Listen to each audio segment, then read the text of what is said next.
On Tech News today, Snapchat gets hacked, everybody's previewing CES news, and is Google Glass really doomed? All that and more coming up. Netcasts you love. From people you trust.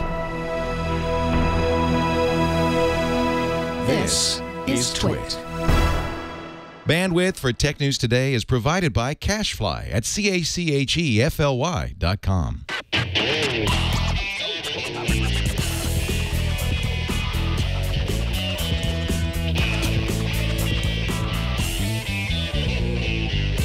It's Thursday, January 2nd, 2014, and this is Tech News Today. Tech News Today is brought to you by nobody. This week, our ad-sponsor shows start Monday, so this week's shows are 100% ad-free. Welcome to the new Tech News Today. I'm Mike Elgin. I'm Sarah Lane. I'm Jason Howell. Tech News Today delivers the technology news in 30 minutes or less. This show is our beta. Normally, you practice these kinds of things when you do a relaunch, and this is our practice. So if you're watching this, you're a beta tester. Please report any bugs and let us know what you like, don't like, and we're going to be evolving this over time, over the month of January and throughout the year. So stay with us, and let's go ahead and shall we do the top news? Let's do it. Top news. Snapchat got hacked on New Year's Eve day, and the names and phone numbers from up to 4.6 million user accounts were downloaded. A newly created website called snapchatdb.info posted the data online, but with the last two digits of user phone numbers censored. Little helpful, not that helpful. The post has been removed, but a cached version still exists. An Australian company called Gibson Security posted a warning to Snapchat about the possibility of an attack in August, followed by details on Christmas Day. 2 days later, Snapchat claimed in a blog post to have taken steps to make such a hack more difficult to do. Difficult? Maybe, but apparently not difficult enough. Ford Motors has announced a solar-powered car called the C-Max Solar Energy, that's with an I, concept. It has a special roof that concentrates the sun's energy to boost the effect of the solar panel. It's a gas-electric hybrid based on a plug-in hybrid called the C-Max Energy Hybrid. The difference is you don't need to plug the C-Max Solar Energy concept into the power grid at all. Ford is going to show the car off at CES next week.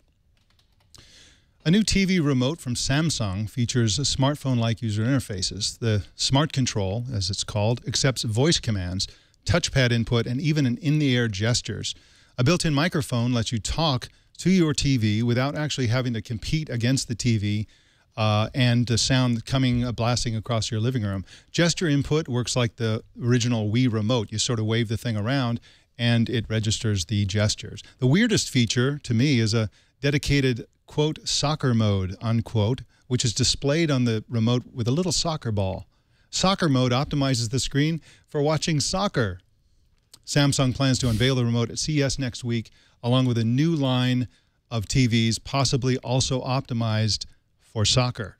Google wants to turn your conversations into comic strips. At least that's what a newly granted patent is suggesting. The company's idea is to automatically or manually capture a back-and-forth conversation and then insert that dialogue into a comic strip that can be shared using social media or email or instant messaging, not unlike the social app BitStrips. But Google's patents would let users extend editing permissions so a social conversation could continue as an ever-expanding comic. Google is helping the world's largest democracy get out the vote. Over the next few months leading up to the general election in India, Google will help India's, wait for it, 725 million potential voters, including nearly 150 million first-time voters, look up their registration status and find out where their local polling stations are. There are something like 800,000 stations in India, so they're going to use Google Maps to help people find the right station. Adding to the complexity, India has about 1,300 political parties. Google offers these kind of services free of charge, and they do it in something like 100 countries, but the scale of India's elections dwarfs all the others. Tech chipster EvLeaks tweeted this morning what he claims is a picture of LG's upcoming webOS-powered smart TV, which is expected to be announced at CES next week. The photo appears to reveal a new card-based user interface, as well as support for YouTube, Facebook, Twitter, and Skype apps. LG bought webOS from HP in February with the intention of using it for TVs, even though it was originally designed for phones and tablets. You will recall that Palm launched webOS in 2009, and HP acquired Palm in 2010. If that picture is real, I definitely want one. That looked pretty great.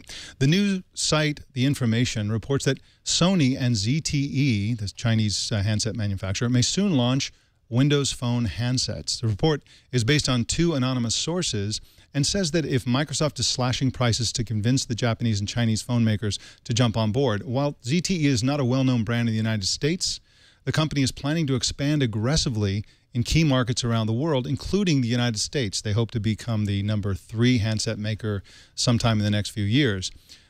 Today, it's pretty much Nokia's game. Nokia has about 90% market share for Windows Phone devices, according to a recent report from AdDuplex. Mark Zuckerberg was the most charitable American in 2013. That's according to the Chronicle of Philanthropy. Well, why? The Facebook CEO and his wife, Priscilla Chan, gave almost $1 billion worth of Facebook stock, that's about 18 million shares, to the Silicon Valley Community Foundation last year. That gift makes Zuckerberg the only American under the age of 30 to ever top the Chronicle of Philanthropy's top givers list. He's 29. Well, that's the top news, and we are going to turn to the conversation. So we've dragged our guest today, Robert Scoble, the co-author of Age of Context, Mobile Sensors, Data, and the Future of Privacy. Scoble also blogs at scobleizer.com, on Facebook and Google+, and he interviews startups on camera for the Rackspace-sponsored site Building 43. Welcome, Robert. Thank you. Thanks for having me on. So everybody seems to be talking about your Google Plus post, where you basically said that Google Glass is doomed. Why do you say Google Glass is doomed? I thought you were one of the biggest cheerleaders and advocates for Google Glass. If you read the post, I don't say it's doomed long term. I think this is a really important product. But I think in 2014, I think the hype of it has gotten ahead of where the product is. And if it gets into a pissing match between Google Glass and Apple iWatch, for instance, which is how a lot of the press is starting to set up the storyline for this year, then it is doomed because it's not going to sell as many as the Apple iWatch out the gate. And if that's how the story of Google Glass is written, then it's doomed. I hope that people take a longer point of view on this thing. This is a cooking product a product that's under development that is going to need a couple more years to really get to the place where I can recommend, let's say, my wife wear one around. Mm-hmm. And why do you think Google Glass makes people crazy? You mentioned a lot of the reactions that people have. There's also a disagreement about whether it's socially acceptable. People either love it or they hate it. They're afraid of it or they want one. It is the most controversial product of my lifetime, and I'm not too scared about that. Every product has been controversial. In fact, I just watched a film on the early development of automobiles, and people hated those too. In fact, there was a law in some places where a guy would have to walk in front of the early automobile with a red flag to warn everybody that one of these contraptions is coming down the road. Sounds silly today, because today we all depend on them. But back then it was something scary and frightening and different than your horse and buggy was. And I think that's part of what's going on here. This is not a computer that you look at or touch. It's something on your face, which makes it very, very personal and very, very scary to some people. Plus it has a camera, and with all the NSA stories, there's lots of jokes. Oh, there's NSA recording me, or watching me right now. And it's like, no, if it had enough battery life to be transmitting to the NSA, it could also be transmitting to YouTube, which would be very cool. And it doesn't have that much battery life, which is some of the problems, right? They're trying to shove a lot of compute power in 49 grams, and the battery just isn't there yet. We need a breakthrough in battery technology to really make this wearable style of computer really, really ultra useful. Anyway, it's a dystopian future that we're heading toward, and it's scary to a lot of people. Robert, you're also wearing glasses underneath your Google Glass. Yeah. And a lot of people, myself included, although I think you look lovely, say Google Glass is it's too much of a fashion statement. It's too much to ask of people. Even if they want to wear it and they like the technology inside, it's got to look better or at least have more variety because it is a bit of a fashion statement. What do you think about that? And for me, that'll improve dramatically in the next couple months when they bring out prescription lens versions. And I'm already somebody already asked me for my prescription, so they are coming in. And I expect the final product that actually ships to the public. Keep in mind, this is still a prototype. It's still a pre-release version. I have a feeling that it's going to look different than this. But even if it looks like this, you know, you can put stickers on it and have some fun with it. And I find most people are very, very fascinated by it and very interested. I don't have a lot of the negative reactions that you see online a lot of places, which is very, very interesting to me. And I think it'll change. You know, I just was over at Meta, which is another wearable startup that's building a wearable computer, and they're showing me the trend lines of sensors and of the parts and how much smaller they're getting, literally month by month. So if we take this out, you know, 3 or 4 years, I think it'll be a quite different product than it is today. You mentioned Meta. Meta is probably at one extreme end of the spectrum in terms of capability. On the high end, I think they're looking at a $3,000 device, something like that. Well, they have two 720p screens, where this is only 620 by 340, something like that. And they have a front-facing 3D sensor, so you can do hand gestures with a new kind of user interface. So Meta is the one that's really pushing hardest on the bleeding edge. Yeah. Where Google this is really a notification system. It just shows me like tweets and lightweight stuff and lets me take a picture and answer a phone call kind of thing. You made a great point in your post that the user interface, which I'm a big fan of, I think it's a very simplified user interface, and it seems great when there's nothing really going on, but once everybody starts piling on with apps, the interface really can't handle it. What do you think Google's going to do about that? I don't know. I know that they're working on a contextual operating system for a future version of this, and I think that's partly why they're doing that, so that they can pull apps up to your view based on what you're doing. So if you're in a meeting, pull up some productivity apps. If you're, you know, skiing on a ski slope, pull up skiing apps, you know, or if you're shopping, pull up some shopping apps like a to-do list or a coupon manager or something like that, right? But we're a couple of years away from that. So I really don't know what the final UI is going to look like. And I hope they have a decent answer, because, you know, on our iPhones and Android phones, if you have more than about 200 apps, you start forgetting which apps you have and how to find them, and you have to page through a lot of pages, you know, to get to the apps. And on Google Glass, if you're having to scroll like this for a minute to find some app, that's just not going to work. Yeah. So it'd be great to have you on a year from now, because right now the smart glass universe is all about Google Glass.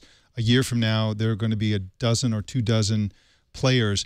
Are there any startups that you see that you think have a real shot of giving Google a run for its money? Not the way Google has shown this glass, which is a lightweight notification system with a little bit of augmented reality, a little bit of maps, a little bit. This is the first consumer electronics gadget that knows where I'm aimed full time and where my eyes are looking. And we haven't yet seen any software that uses that, but well, that's not true. I've seen, for instance, a kid built a game where aliens fly from the ceiling and you shoot them by looking at them, which shows what's possible. But right now there's no app store. He had to hack the APIs to build that game. There's not a SDK that really has a set of APIs that lets you have full access to the sensors. And we have a lot of unanswered questions. So I think in a year, we're going to have a real good idea of what Google is doing and what the third-party market's going to do with this. And then we're going to figure out what the competitors are going to do. I mean, there's a lot of competitors like Epiphany Eyewear is just putting a camera inside a sunglass frame, you know, and maybe if people just want a camera that's small and on your face, that might be usable, you know, that might go. But I don't think so.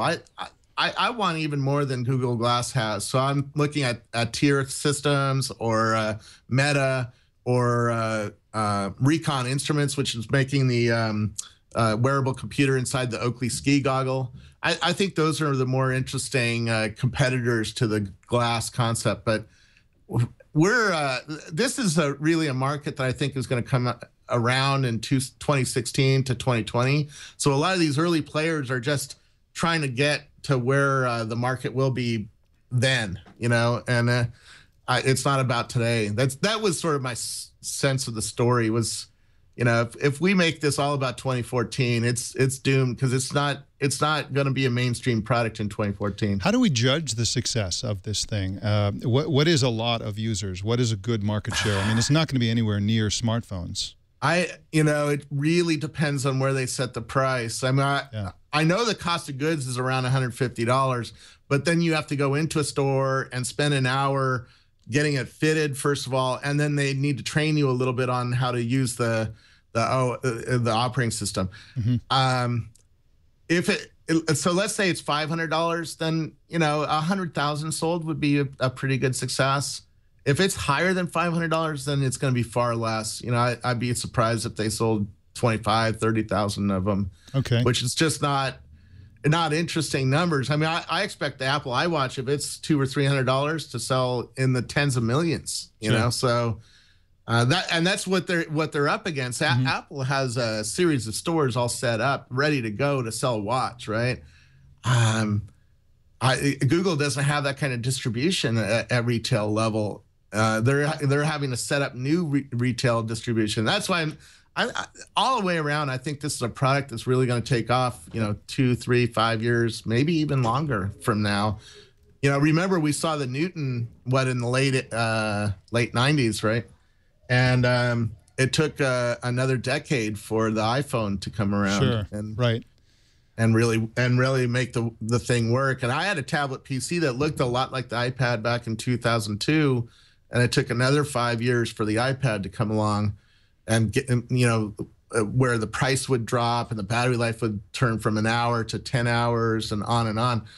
And this is going to be the same thing here. This is really the Apple II of a new age. Yeah.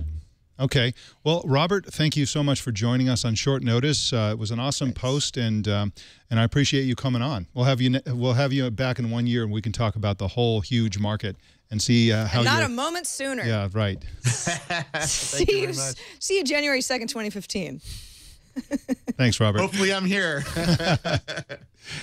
Okay. So, Sarah. Yes. The Snapchat hack, how horrible was this? All right, so we mentioned it a little earlier in the show, but some details of it is phone numbers and usernames of more than 4.6 million Snapchat users, all in North America.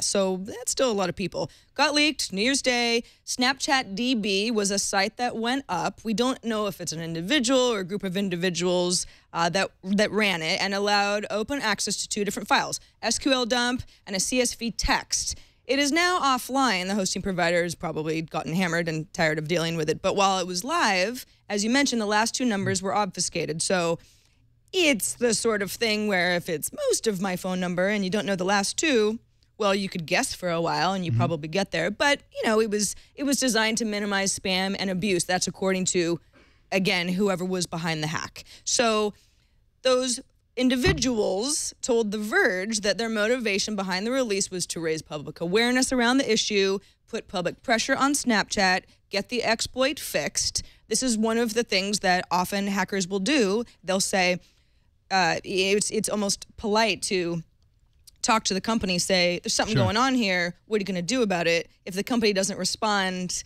or fix the exploit in a manner that the hackers deem worthy, they say, well, you asked for it, and now the public should know that this isn't actually a secure way to run a business. Snapchat had alluded to a flaw, I kind of downplayed it, that was posted on Christmas Eve by Gibson Security, that claimed you can match phone numbers to usernames every few minutes if you're sort of compiling a bunch of data. Snapchat DB claims that leak helped spread awareness that Snapchat simply isn't secure. And there's a lot of criticism that Snapchat didn't take this seriously. They basically responded in a blog post early on to the Gibson Security post and said, yeah, it's not that big of a deal. We've taken some steps.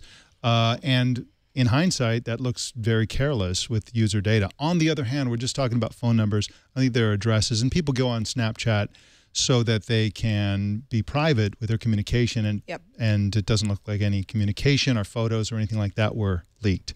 So it's hard to gauge how serious this is of a hack. Well, and there's interesting conversation going on, at least in my social circles this morning, of people saying, how important is it really that your number isn't known by people? I mean, I think phone numbers are often used as just a way to say, are you who you say you are? Enter your phone number. Sure. Okay, yeah, you're Sarah Lane. Got it. But I had a friend who I made sign up for Snapchat the other night because I thought that she would enjoy it, and she says, why do they need my phone number? And I said, oh, just, it's the way that Facebook wants your phone number in case you get locked out of your account or something. Yeah. But it's really sort of, the phone number itself is de-emphasized these days. I think usernames are something that people are a little bit more scared about, because it's like, if I'm Sarah Lane Rocks in IRC here at Twit and I'm Sarah Lane Rocks on Snapchat, well then people can kind of use my crumb trail to find me in other places. Sure, absolutely. And I also wonder if these phone numbers are linked so that people can sort of do an NSA metadata sort of connection between people. Yeah. Be interesting to see how it shakes out. Well, smartphones have a real habit of gobbling up other types of things. Cameras, they've eaten up, just about any sort of even with apps you can do home things like levels and lots of tools that used to exist by themselves are now built into the phone. The question is, are smartphones in a position to take over car dashboards, the sort of entertainment and navigation elements in an automobile? A really interesting report by the intellectual property research firm Envision IP added up all the patents owned by smartphone, handset, and platform makers, and the numbers are pretty astonishing. At least I was astonished. They said Google owns 310 patents around the integration of smartphones and also car navigation, and another 153 applied for. This is Google we're talking about. Now, many of these patents are from Motorola and also from the self-driving car projects. Some of them are way out. They're not regular dashboard stuff. They're, how to build a car that drives itself. Still, that's a lot of patents. Samsung, LG, and Sony each have hundreds of patents. Apple and Nokia each have dozens, and Apple seems to be a little bit behind in the patent arena, but they are a little bit ahead with iOS in the car, which is going to start showing up this year in lots and lots of models. And one report said that they're going to have roughly half the market. So, I guess the question is, are people going to buy a car because it supports the iPhone? Are they going to demand that an Android supporting dashboard exist in their car? I mean, what do you think the ability is for handset vendors to sort of take this over? Well, I mean, I think if you're talking about the Android side, I mean, the Android experience is widely different depending on what device you're using, how it's skinned, what the manufacturer is. With the iPhone, it's a little bit different. Right now, via Bluetooth, my car and my iPhone actually work together very well. But it's not company-based. It's whatever I happen to use, and usually it's something like Maps, where I want a voice to tell me where I need to turn next. And I don't have to look at my phone, and it comes through my car speakers, and I'm very happy. Not all cars have that capability, and my capability is limited. For example, Apple Maps, very weirdly, will not use Bluetooth to connect to my car's speakers, but Google Maps does very well. So that's the maps that I use when I want something that's hands-free. I expect that to be integrated better in the future. I know Mercedes, I think, announced that they were going to have tighter integration with their onboard, the visual aspects of what you can achieve in a smartphone. But at this point, I'm kind of like, what I don't want is to say, I'm going to buy a new car, but I can only use something that's made by Google as my dashboard. In fact, I don't even really know how much it makes sense to have things baked into the car when you can just make sure that the phone is connected and then you take it with you. Exactly. Still, I think they're going to try to do that. And I actually have a sneaking suspicion that eventually Apple is going to want to make the part of the system that's built into the dash and essentially have that be an Apple product. Sure. That would be good for Apple. That would be good for people who are definitely going to have everybody in the family using iPhones or whatever in the car. And I also think the hidden benefit that Apple could bring to the auto industry is their expertise in kind of, I guess you could call it creative manufacturing. If you look at across the Apple products, a lot of their patents, a lot of their ingenuity is in the realm of how do you make stuff, how do you do it quickly. They have good systems for making and manufacturing things and working with designers in parallel so that you can go to market very quickly. The car industry is a nightmare compared to the handset industry in terms of how long it takes to go from a design to an automobile rolling off the factory floor. It's years. And so that would drive these companies nuts. So I really I agree with you. It's really got to be open. And I think, you know, hopefully consumers will reward the open systems rather than ones that sort of lock out different handset makers. It'll be interesting to see, much as a smartphone is now an accessory and it's supposed to look good. Right. And people go, ooh, look at the new LG phone. Ooh, that looks really nice. I don't care what's on the inside. And I think as much as we all would like the insides of our vehicles to be as cool as possible, to have something like Apple branding or Motorola or something that is prominently displayed and looks a certain way, regardless of who actually made the car, is a really interesting concept. Yeah. Not necessarily a good one, but it's a selling point. Yeah. And people already have brand loyalties. So, you know, why not? Why not? You know that some car companies at least are going to use that kind of sort of the warm and fuzzy halo effect from the consumer electronics world to sell cars. It's going to happen.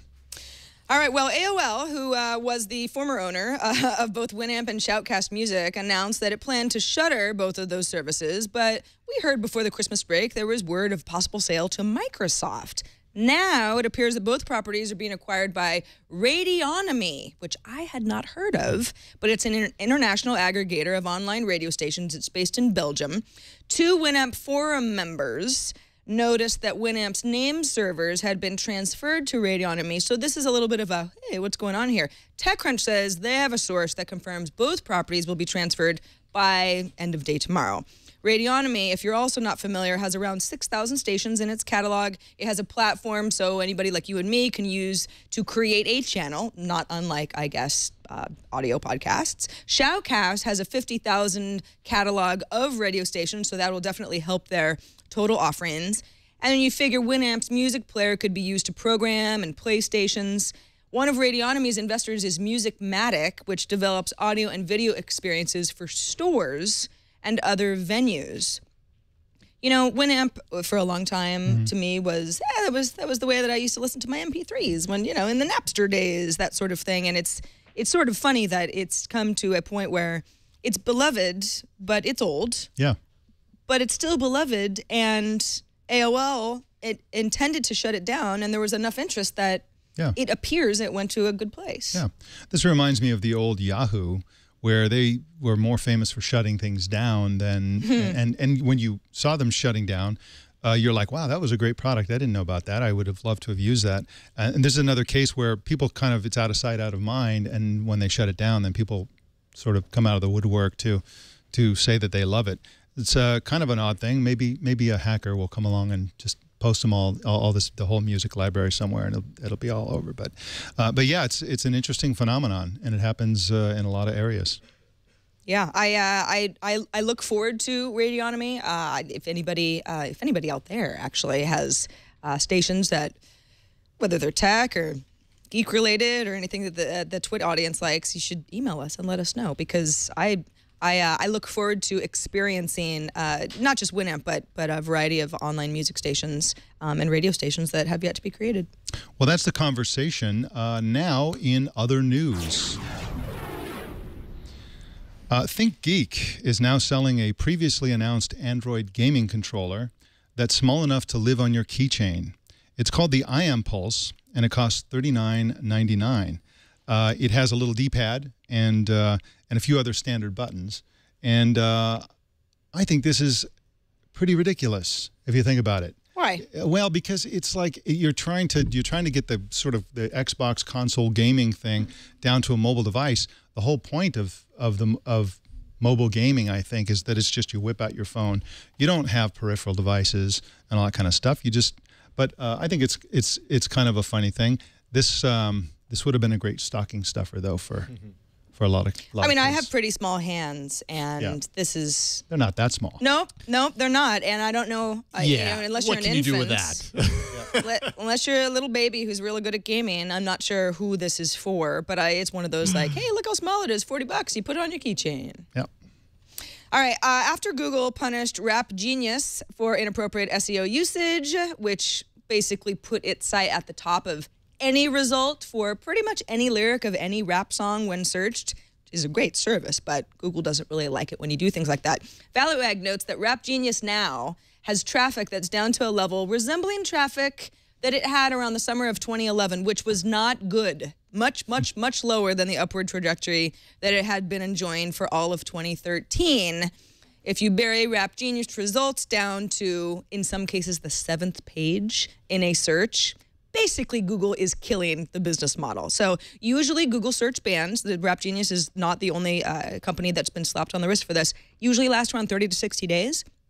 But when they come back, if and when that happens, company will need to rethink how it links to lyrics. And I don't know how familiar you are with Rap Genius, Mike, but I hang out a lot. Mm-hmm.